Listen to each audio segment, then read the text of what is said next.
Thank you, Brendan.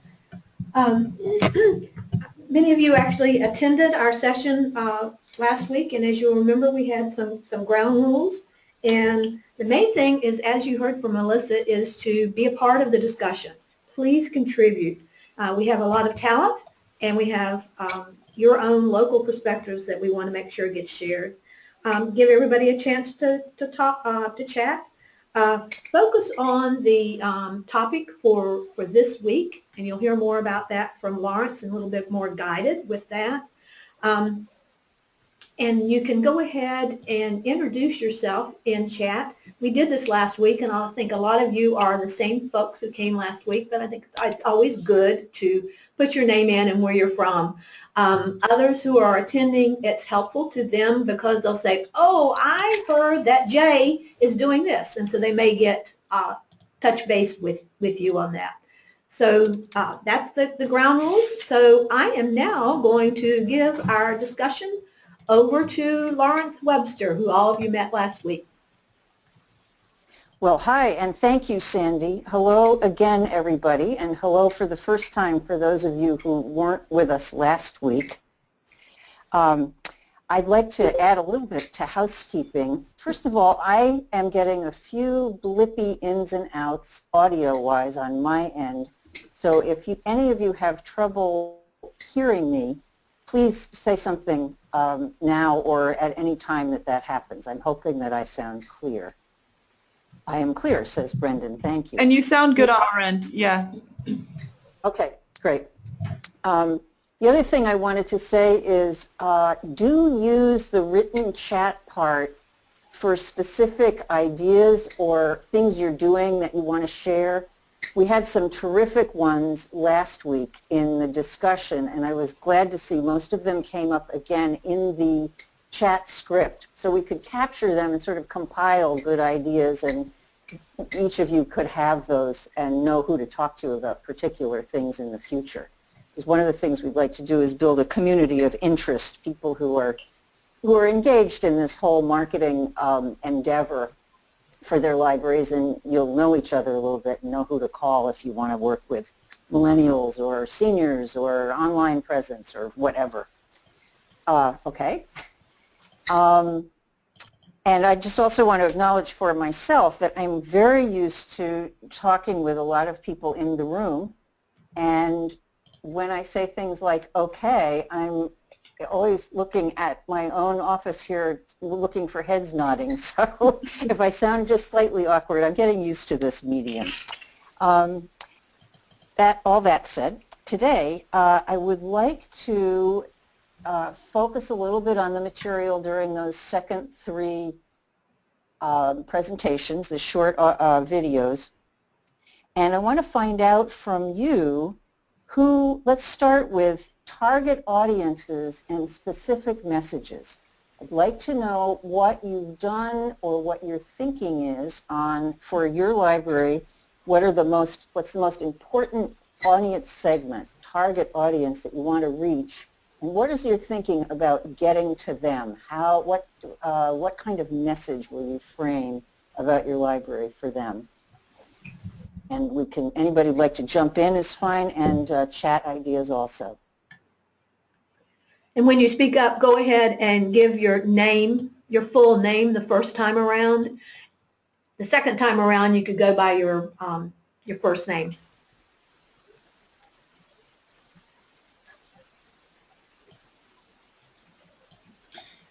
Suvi, you've got your hand up. Go ahead. You'll have to, there you go. Good morning. Can you hear me? Yep. Yeah, hi, Suvi. Okay. For us here in Palm Springs Public Library in the center of Palm Beach County, our municipal library, we have a very large Hispanic population, and I really think that that's the target audience that we need to reach here, and we've been working on that. We actually, the village manager suggested that we could do a proclamation for Hispanic Heritage Month, and we did that on Thursday at our council meeting. And so we were working with the Hispanic Chamber of Commerce and invited them to come to receive that. And then, of course, we're doing a program here at the library working with another organization. And that person, head of that organization, started a Spanish book club here. So we have a Spanish book discussion group now, but it's all kind of new and starting and trying to get the word out, and for people to even know that there's a library here is the challenge. And we also have a Spanish language story time on an evening. All good ideas. Is anyone else also working with Hispanic, their Hispanic population as a specific marketing target?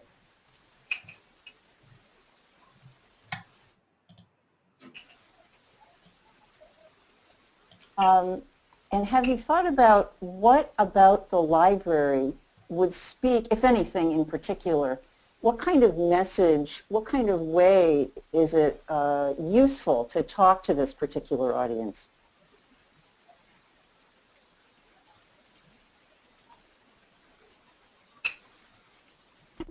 Can I keep going? Yeah, sure. Keep talking. So one of the things that I just was talking to a couple of our children's librarian and a staff person who's technically just called a library technician, but I've now have dubbed her the Hispanic or the Spanish language programs coordinator for our library. And they went to visit a couple of organizations in our area. And one of the things is that people who are undocumented are afraid because they think that they have to have their social security number. And I even found out that some Finnish immigrants think that you have to have a social security number to get a library card. And those are the kinds of myths that we have to dispel, that the library is open for everyone and welcomes everyone regardless of your immigration status. And so todo el mundo is welcome here. How do you have Hispanic or Spanish-speaking staff members? Anybody? And Harold, George has your hand up. Go ahead. This is Harold George with St. Johns County Library, and I also have with me Lisa Calvert with St. Johns County Library. And we wanted to ask a question regarding personas, and I'm going to ask Lisa to ask the question. I think she can do a better job. Oh, well, I think this was, you were asking about some of the ways that we had talked about our audience and knowing our audience, and this was in reference to your first question. One of the tools that we used was the Demographics Now database, and I love the ability to put in a geographic area segmentation around each of our library branches. And then using that tool, we were able to develop personas that had specific traits and the audiences around each branch. And so we started to really look closely at what the demographic information said about, do we have more baby boomer retirees at this branch, or do we have more young families with multiple children at this branch? And it really just helped us understand the specific, probably the top 3 or 4 large segments demographically around each of our branches, so we could target our message and kind of really know what they were going to be looking for when we were speaking about our library services. So this was just in reference to the first question you asked. Well, and that's a wonderful example of really careful audience segmentation, and also an example of how not difficult it is to do some good library research with good community demographic research with all the good data that's out there. Can you give an example of a persona, what you mean by that? I think I know, but it's a helpful tool, and it helps you articulate a message if you know that persona that you're inhabiting. Yeah, well, the Demographics Now database uses, and I'm doing this off the top of my head, but they have categories of people that they align traits into different groups, and then they name them with some really, clever, they'll be like young and vibrant retiree. And then they will list like traits of things that they may have experienced in their life, their economic status, their educational status, and it actually is like it's a group of people, but they share similar traits. And then I even like printed out like, you know, little heads, and I named them and said, okay, well, this branch right here has, you know, these are the top 5 personas, or these are just a representation of this group of people. But when you have it as like one person or one family, it helps you kind of visualize in your head, okay, this young, you know, this 55-year-old newly retired couple that moved here, they're wealthy, this is their second home, they vacation in St. Augustine, what do they want to hear about the library services? And so it helps me visualize their expectations and some of the experiences that they've gone through, and then tailor our message accordingly. And it was very enlightening looking at all of our branches and how you kind of had in your idea of what you thought your patrons were, but until you looked at that demographic information, I was surprised by some of the things I found out. I think, I hope that everybody's making notes of this, or if you're not already doing it. How much trouble do you have with your multi-branch system with tailoring messages branch by branch? Have you shared this information with the branch staff? How are you actually using it internally? Internally, honestly, I'm the virtual services librarian, so I'm in charge of our social media accounts, and I'm also in charge of our email, library newsletter, a little bit of the marketing, not as much as I'd like to do. So I've been using it personally myself. I did share it with some of our fellow librarians and managers, but it wasn't, we didn't do a rollout system-wide to share that information. I intended to. I went to a workshop at FLA on this database, and it was the most exciting thing for me out of FLA was learning how to use this database and the personas. So when I came back, I just wanted to shout from the rooftops to everyone about it because I thought it was so powerful. But I was not able to translate it into a system-wide initiative or program yet, but I'm hoping possibly with some of the tools and things I'm learning through this workshop we can do that, because I think it would be even frontline staff, I think if they understood a little bit about the personas and how we can look at our patrons as a, you know, potential understandable people, you know more about them. It's just a powerful thing to have.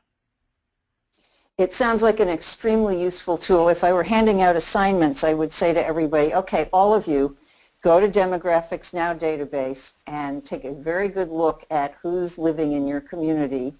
And this goes back to something I think I said somewhere in these slides, which is it can be useful when you're segmenting to actually imagine a specific person that you're talking to when you're writing a message for a particular group. So thanks a lot for that. It's very helpful. And Lawrence, people will, this is Melissa just jumping in here. Thank you guys for the shout out to Demographics Now. That's available through the FEL, the Florida Electronic Library. And we'll make sure that you guys get a link to that in the follow-up message. That's a really awesome database. And it looks like we've got Renee's hand up. Renee, go ahead. One thing that I definitely wanted to mention was it's important to know what your demographics are. I know that typically we think of Florida as having a high Hispanic population, but in my county that's less than 3%, which is roughly around 800 people. So for me, I'm not really spending time even contemplating looking at that segment of my population. I mean, we do have some Spanish stuff, but it's very limited. It's not a concern. You know, I have 80%, according to the census, that classify themselves as white, which is roughly 20,000 people of my 25,000 population. So it's very important that you double check your statistics, because just because your perceived notion of what Florida is might not be accurate. Good, and thanks for that reminder. Also might not be old in some places. That's the other, standard perception of Floridians. We're all old. Good. Melissa, we could keep moving through the slides. I just wanted to show this one about some basic ways of doing audience segmentation. Last time, one of the participants, Gene Coppola, said that his main target audience was generically millennials. So we have people with Hispanics, high Hispanic population, and legitimately there's a target. Some people are concerned with millennials. New retirees is a whole other group. Any other particular audiences that you're finding you would like to reach through a systematic marketing messaging effort?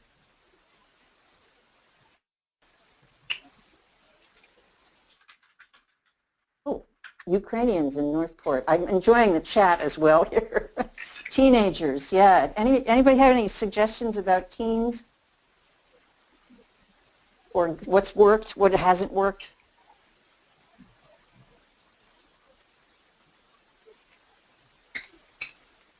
Serve food. Free food will at least get people there the first time. I think that's true. And superb teen librarian will also do it. I'm afraid I am a great believer in the personalities make a difference here. And customer service and a quick wit. Thank you, Brendan. Partnering with a church teen group. What other partnerships might help with any of these demographics? And as people are thinking about that, oh, it looks like, Renee, did you have a question you wanted to ask?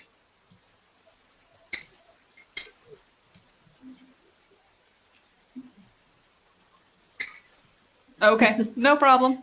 Nope.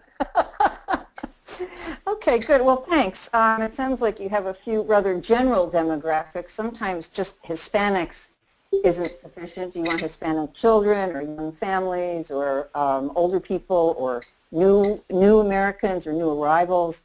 It helps to segment even further, which is a little bit about what the persona thing is about, too. Also, millennials, that covers a huge age range, and it's helpful to be slightly more focused on what audience you want to reach when you're crafting a message and later on when you're tracking your results as well, and it helps in program design. Something Suvi said reminded me just to emphasize that part of marketing is tweaking your actual programs. If you want Hispanics, you might as well have things that are going to clearly be of interest, ESL classes and Hispanic heritage kinds of things, and Spanish-speaking staff or volunteers. But I wouldn't want, in a marketing effort, everybody to go and immediately change and introduce a whole lot of new programs without really stopping and thinking about whether you're describing already, getting to the people you want, describing the things you already do and have that are useful to them. Lawrence, this is Sandy. I want to jump in and ask Renee a question. You know, I know Renee's in Chipley up here in the panhandle of Florida, and we heard that her population is 80% white. But then what else? I mean, how does that 80% white break down in Washington County, in Chipley, here in the panhandle? But don't put Renee on the spot because she's not a morning person. It's okay. I actually know this answer. And basically, maybe this is part of what makes particularly finding a audience segment for me difficult, is the fact that it's like 3%, 2.5%, 4% all across the board when you're looking at, from age 5 up to age 65. So it's just really like it's very evenly distributed as far as age group is concerned. So for me, I guess probably the population that I'm really going after right now is community leaders, stakeholders, business people, because I am trying to explore expansion at one of my facilities.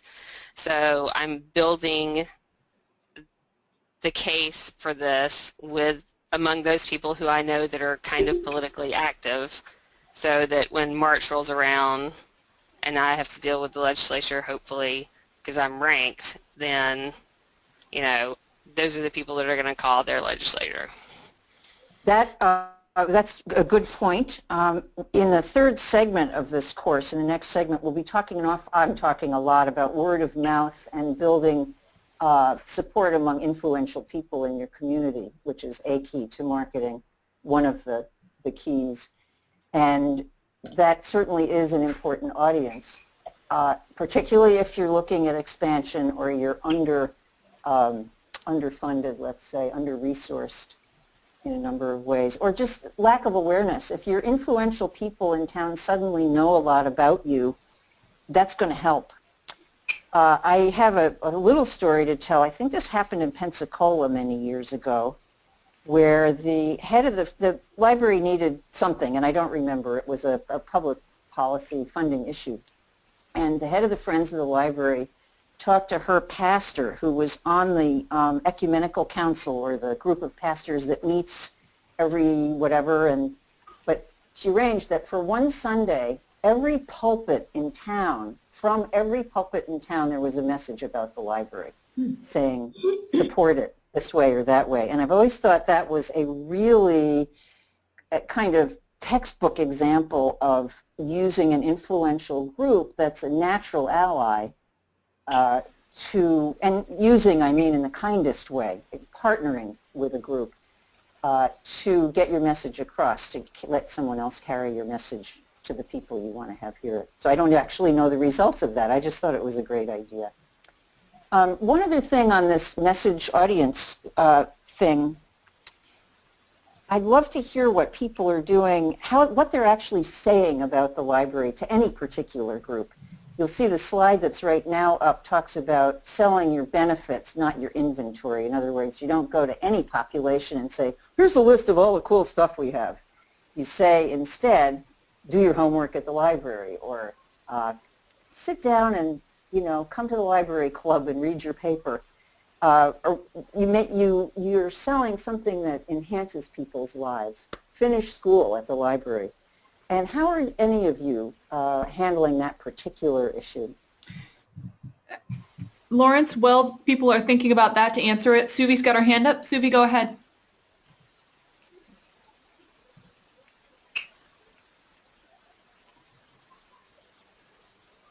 Hello? Hi. Hi. Am I? Okay. I double unmuted myself. I just want to had a meeting we have a special events coordinator for the Village of Palm Springs, and we just had a meeting yesterday about, you know, coordinating our efforts so we're not doing double the work and going to the same schools, and that one person can take everybody's flyers at the same time so we can work smart, not doubling our work. And she was talking about how we can reach out to the guidance counselors, because the high school students, they all are required to have community service hours. And so what we're going to give them information how they can complete community service hours in the different village departments. And the teen advisory board that we started this fall is one way to do community service hours. So they're motivated to do programs for themselves that they like, and then they're also, because they're the ones who are planning the program and running the program, then they get community service hours for it. So that is kind of a new hook that we've seen work that we just started this fall. That's even better than get your homework done at the library as a teen message. It's fulfill your community service commitment here, where it's fun. Back to the influential people, I see Margaret hosts a program for community leaders once a year, twice a year, and I think that's really a good idea too.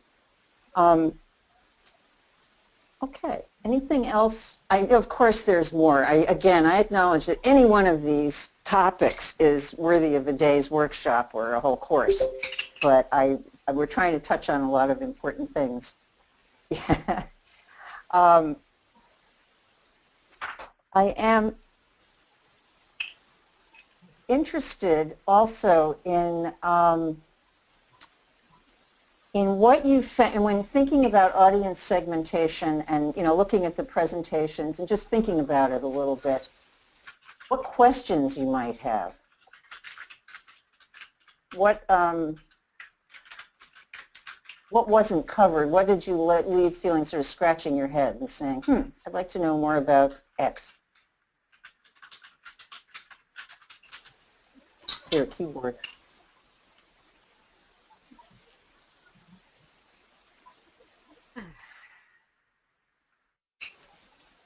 No burning questions.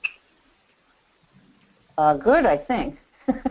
Yeah, and I do want to encourage some folks to actually speak up. It's great that we're having a good conversation in chat, but if you've got a microphone, I know Harold, you've already spoken up, so I know you do.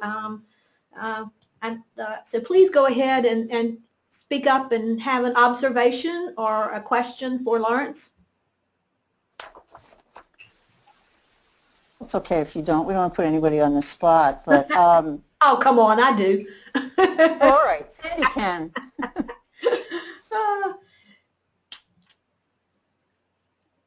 Because I know Harold, Go ahead. Go ahead. I know Harold actually does outreach. Is that what you're still doing? That's right. Over in St. Augustine? That's right. Well, St. Johns County, I'm the Extension Services Manager. Our highest profile resource and effort is the Bookmobile, but really we're an umbrella for all sorts of reaching out, outreach, extension services, all those words that say people and trying to get to them because for some reason they're not getting to us. And because I don't like to say our resources are limited, but I guess in reality they might be. And one of the things that we've been hearing a lot in years past is that trying to be all things to all people doesn't necessarily make you good at being those things. And so my challenge is just trying to focus on which audiences we're going to truly make an effort to serve. And of course the expression, the word underserved, can speak to a lot of things. It can be people who are very well off but happen to live way far from their library, so they need some sort of connection. Then you have people who are economically challenged, and also, young people and older people. So really, I think our biggest challenge right now is deciding which audience we're going to focus most of our energy on. And what worked in the past does not necessarily mean it's going to continue to be our focus. Hence Elizabeth, perhaps. And social networking uses. Good. Thanks, Harold. That's incredibly important. That's actually the whole point of audience segmentation in marketing.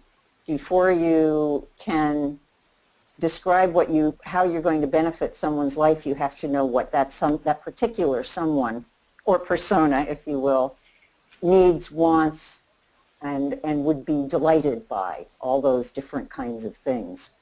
Yeah. Lawrence, we've got. So we'll move. Pam's got her hand up. Pam, go ahead. Good. Yeah, Pam Mueller from Wakulla County.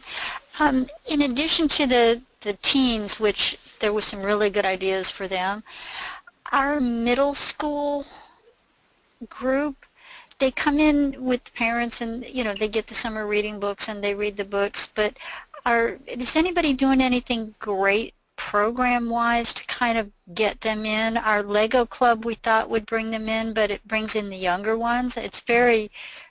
We get a lot of turnout, but it's mostly elementary age.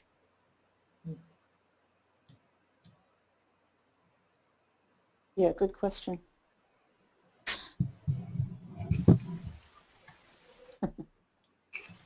Harry Potter and Pokemon. We're doing a Pokemon Go thing in the park at the end of the month, and we're hoping that'll drive a lot of traffic here to the library. And I know some folks are doing geocaching. I don't know if that would appeal to that age.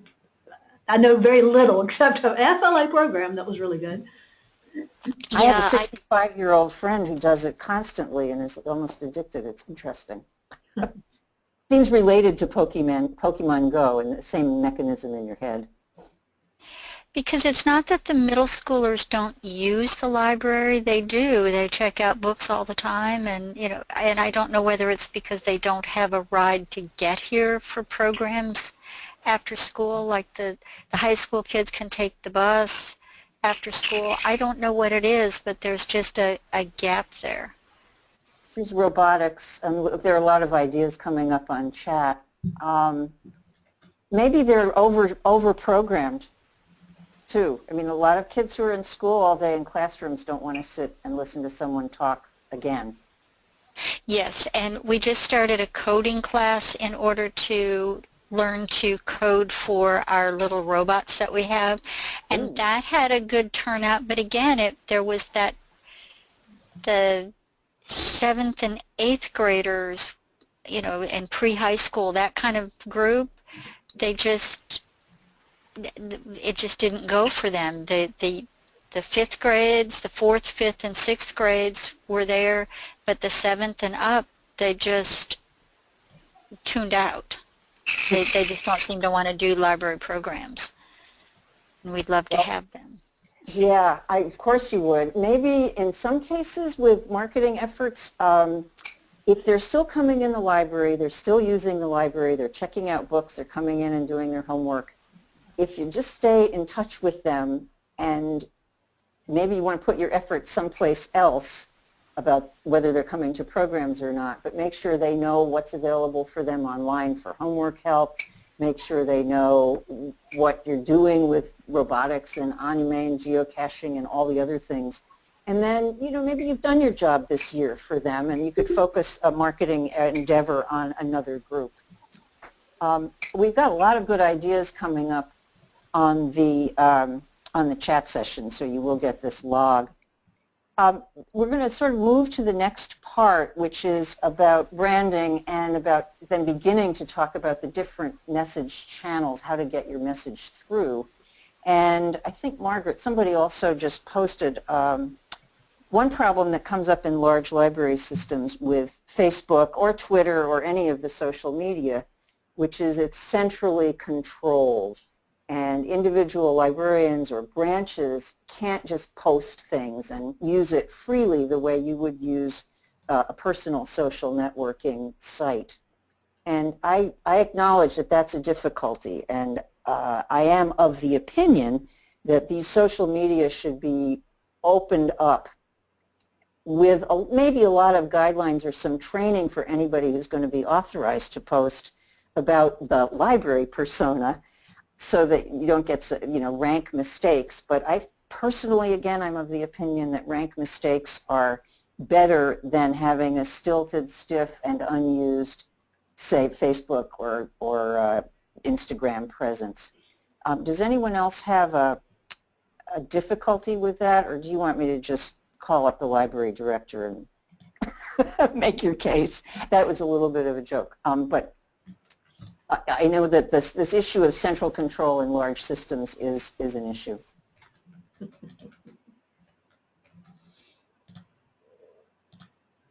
That would be grand. I'll call her. But that's kind of personal. And it looks like we've got Nancy's hand up. Nancy, go ahead.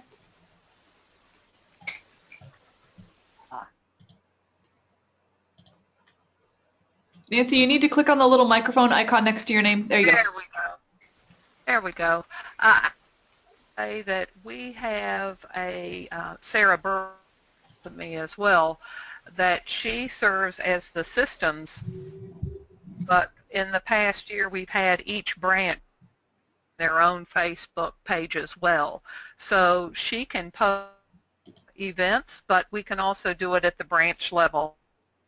Been helpful to personalize our audience. That's good, and it has made a difference, I imagine.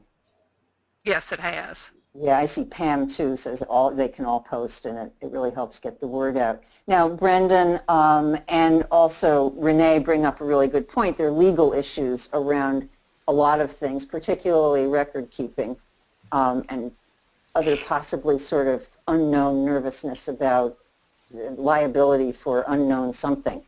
I'm kind of joking about how people can get excessively fearful. However, I do think social media are really important. And if you, I'm not saying this on behalf of the State Library of Florida, Florida State Library and Archives, I'm saying this on behalf of me.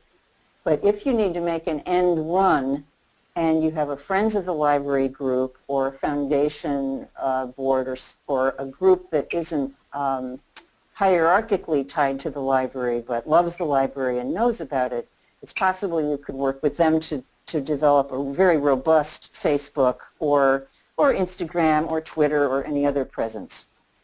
There are also, which I've pointed to in in the resource list, of some good resources out there for how to use social media effectively for libraries and what some libraries are doing about it. I'd like to talk for a minute, if that's okay, unless, does anyone have a hand up? I can't see from here. Nope, not right now. All right. I want to come back to branding because it's kind of a twofold issue, and it is something I hear a lot. And I hope somebody smiled when they saw this slide. Branding is not only putting your stamp, your visible graphic identity kind of stamp on something. There's also this amorphous brand as persona, again, it's a good word, as a general sense of what you are. And a lot of things, and you'll see this in the Apple. Apple is such a good example of using branding. It's not only the Apple logo that you see everywhere on the planet. It's the way everything they package feels and looks, the way their design is, the way their staff interacts with people. It's all sort of branded. So Apple has a brand that goes way beyond just what it looks like.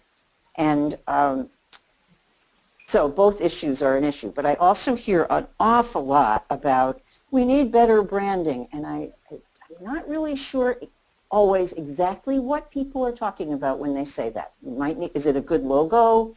Is it a style sheet for everything you print or put on your website? Talk to me about branding.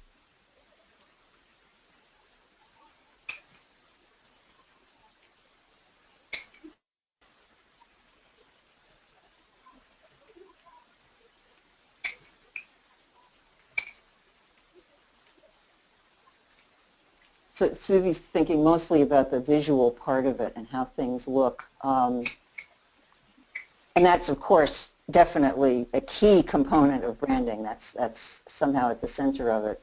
So that every communication you do, whether it's online or in print or an envelope or your bookmobile, should be unquestionably yours so that people know immediately where it comes from.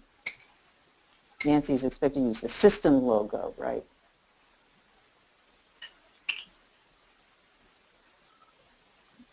Right. Does everybody feel pretty comfortable with their branding efforts, or do you have any challenges out there?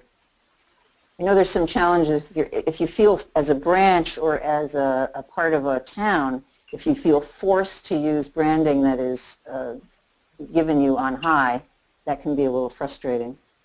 Just put our logo on everybody. Yeah, style sheet's a really good idea. Typefaces, right down to the margin.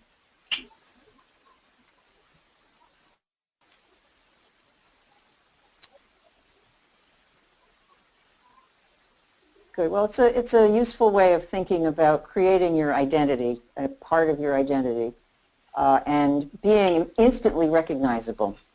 I think that's really important. Okay, let's get into the meat then of how you use, and I'd love to hear from anybody. This is going to be quite open-ended. How do you use print materials? Let's start with that. To reach particular audiences or to reach people with the library message. The usual are posters, flyers, bookmarks, maybe a newsletter still could be printed. Anything else?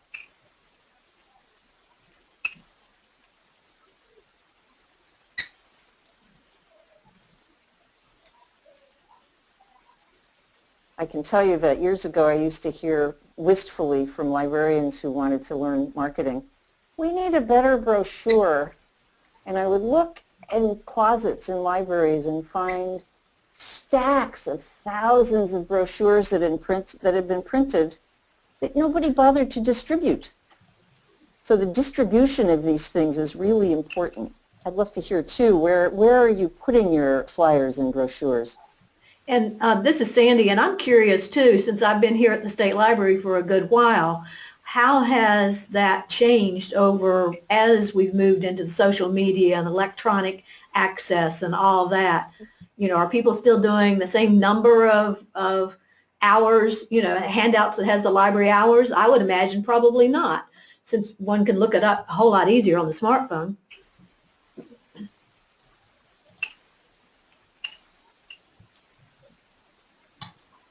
Mm-hmm.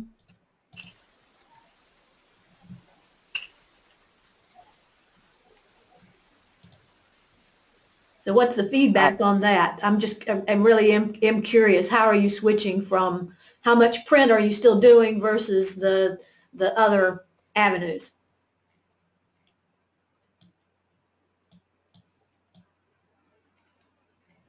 Today's calendar on Google, right, that's very helpful. And partnering with other agencies like Parks, Suvi, that's a good idea, to help distribute your materials. I also still think it's very useful to tailor your distribution. Let's say you have a brochure, literally a print piece about health information at the library. Every doctor's office in town should have it with their magazines, every waiting room. I know it's a lot of work to get things distributed, but it really is amazing how people first hear about things. And again, as I keep counseling you throughout these presentations, look at your own behaviors as you go through your life. What do you pick up and where do you find it? And how do you get information about things you didn't know about before? And yeah, okay. So I know a lot of people have print routines where every month they'll do a calendar, every program they do a flyer, every year they do a new bookmark. All of that is good, but are you tracking it? Are you somehow doing anything to track its effectiveness or track how many get picked up? It sort of relates to Sandy's question too about how has that changed.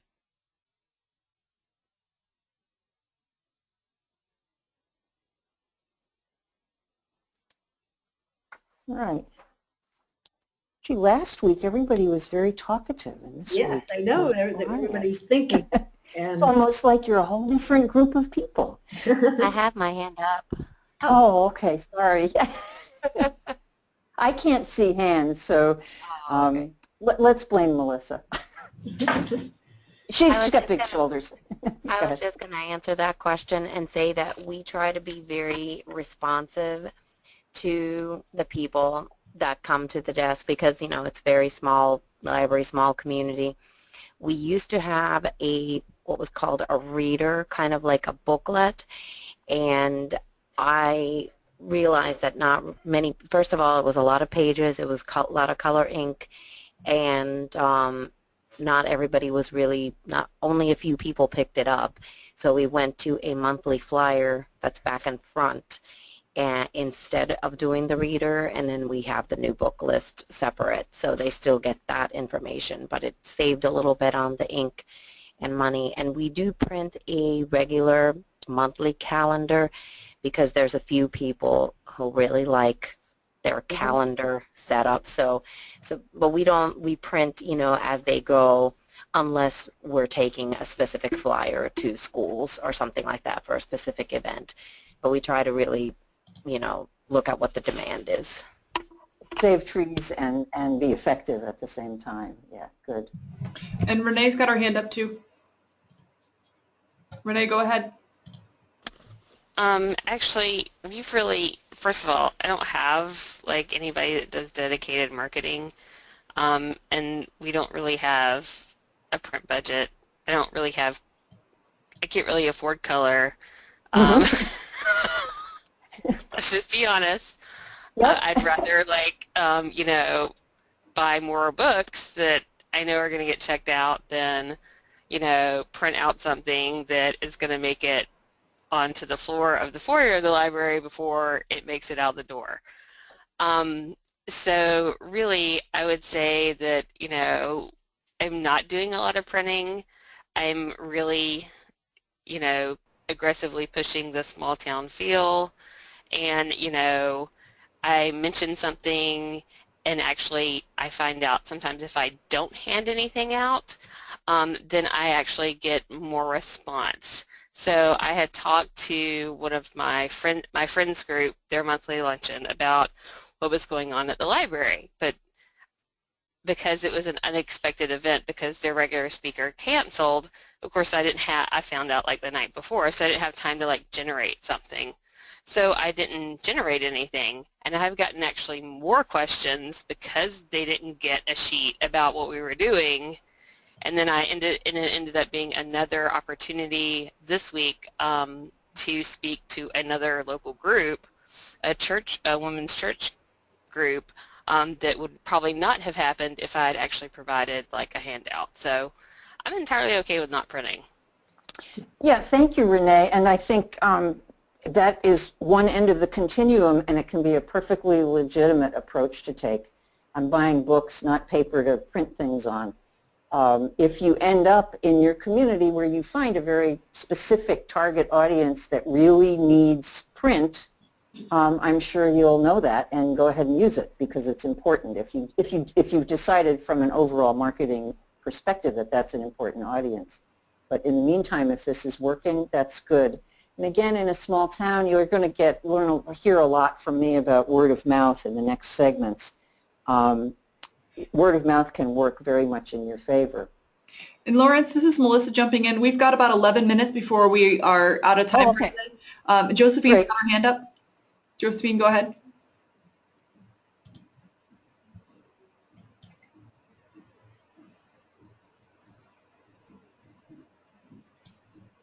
Josephine, it looks like you're unmuted, so if you've got a microphone, you should be able to talk.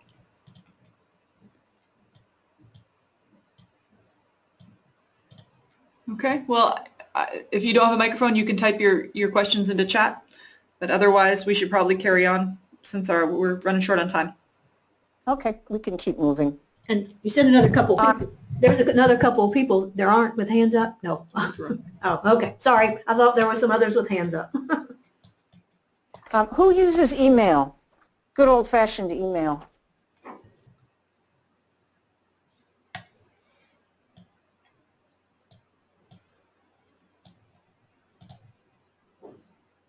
Nancy does.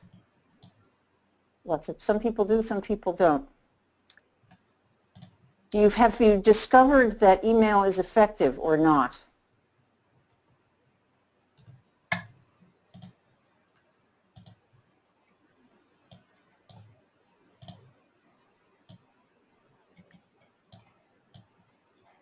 Constant contact, email newsletters. How many of you get email newsletters in your inbox? Probably everybody. I wish I could see hands. So everybody who gets an email newsletter, sort of raise your hand and then take it down. Would that work? No, I can't, because I can't see hands anyway. But I'm just think about how many email newsletters you get in your mailbox, whether they're library related or not, and think about which ones you read and what made it important. And so I think what I'm getting at here is, have you unpacked a little bit about what makes email effective or even get read? Because the statistics are pretty grim about the number of unread emails in the world. The BLD mailing list. I bet you read everything from the BLD. Yes. I guess we see with Constant Contact how many people actually open it up, so we can, Right. 30% is what we get? I don't know what it is, but I think on average I've heard like a 30% kind of thing, which means that people don't jump to that. I just, we had a link that came from a friends group that did their annual report, sort of a jazzy annual report on YouTube, and they showed it a couple of days ago at their annual meeting. So rather than doing print, and I gather everybody liked it.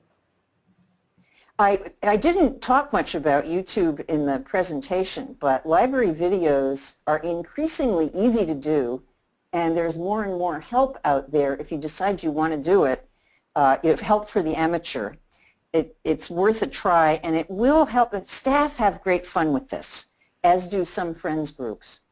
And I think it's worth thinking about, even if it's a short book discussion group. Again, think about your own YouTube usage and what do you watch and what do you turn off before it's over, and honor that. Use that as part of your, part of your design of YouTube. Also, library podcasts can be interesting if you have the expertise, not so much the technical expertise, because this is easier and easier as well, but the production expertise, the aesthetic expertise. In other words, a podcast that's a conversation is quite engaging if it's good, and really deadly and isn't going to get listened to if it's not so good. And what makes good and what makes bad is a whole long story. I want to recommend one that I really love called The Librarian is In, which comes from the New York Public Library, and it's highly book related, but it's very snappy and fun to listen to. So I would, if you listen to that and figure out what's good about it and copy that for your own library and your own community, you might find it really fun. Another kind of YouTube or podcast, video or audio, you can do is talking to your individual patrons about things book recommendations or movie recommendations or course recommendations, whatever you're offering. So I do urge you to think about that. Anybody playing with those? Yeah. This is Sandy Lawrence. What I remember whenever I was in elementary school and junior high school is that the kids would write in the back of the book, this is a very good book.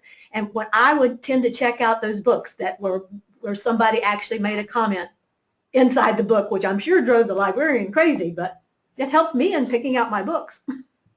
Well, and peer recommendations are one of the most powerful ways to move books, or for that matter, anything else. I know somebody, a school librarian in New England, who has students do video book trailers, and they get broadcast on, they're like 2 minutes long or 3 minutes long. They get broadcast over the school, their TV screens everywhere, I guess. And it really highlights certain books. And it's a way you could get more teens involved too.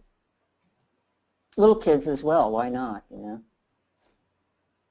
Staff picks movies. And Margaret, are the staff picks movies effective?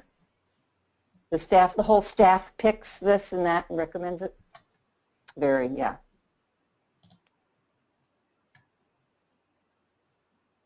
Good. And they fly off the shelf. So you could, does anybody expand to patron picks, like our teenage picks, retired people picks? In other words, a picture of a patron, things they really recommend?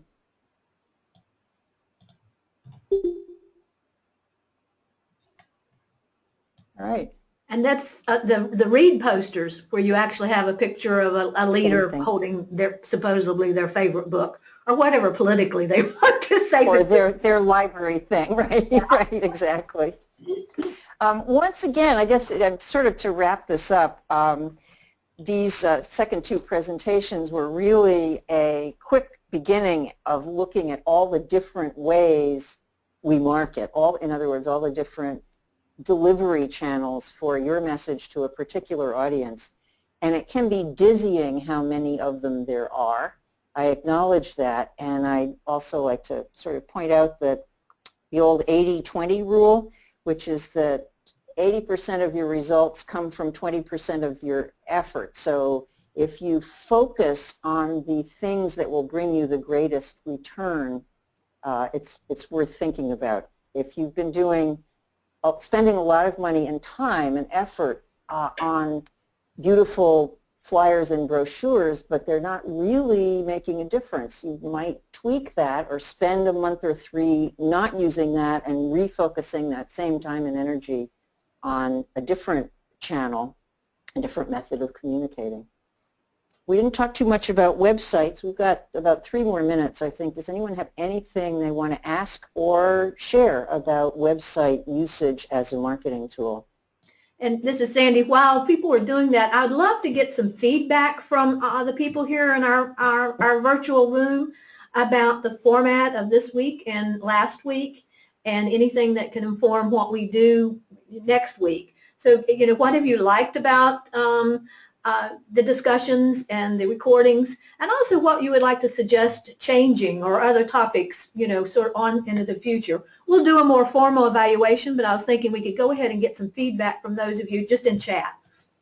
If there's anything we can tweak in chat next time, that'd be great. It's a little late to tweak the presentations, but the overall format would be really helpful to know, just because there will be more courses. The flipped classroom, as in, what does that mean? That's what you're doing, Lawrence. I'm flipping? That's the label of this. One of the education labels as whenever the flipped classroom is that people watch the recordings ahead of time, totally separate from a live presentation, and then they come together for the discussion. And that's a flipped classroom. Well, I am so ignorant, as you can tell, of the jargon around this. Now I know, though. Look out. I'm going to use it constantly. The short videos have been working for anybody? Good. And everybody's really busy. I recognize that. Before I started these, I tried to look at, again, my own use of webinars and generally learning stuff on the web. And I realized anything longer than about 10 minutes, I didn't always pay full attention to. I had too many other things to do, or they lost me. And it's a challenge to come up with ways to keep them interesting. Oh, I hope somebody does try doing library videos. Good. And I would say if they do, please, you know, post on our Facebook page, you know, links to what you're in our comment section, that they can do that, so they can share with the world. And this is Melissa just jumping in. I don't know that our Facebook page allows for comments like that unless you're responding to something else, but if you email it to us, we can certainly put it up. We would love to share it. And of course, we have old-fashioned listservs. You can share it that way too, with the statewide FloraLib is what we call our listserv. And I think we are at our 1 hour, and we'll stay on a little bit here, but thank you so much and looking forward to having everyone come next week. Do come back, yeah, and thank you very much, all of you, for being guinea pigs, partly, and also for all your good ideas. I hope you'll start talking to each other. And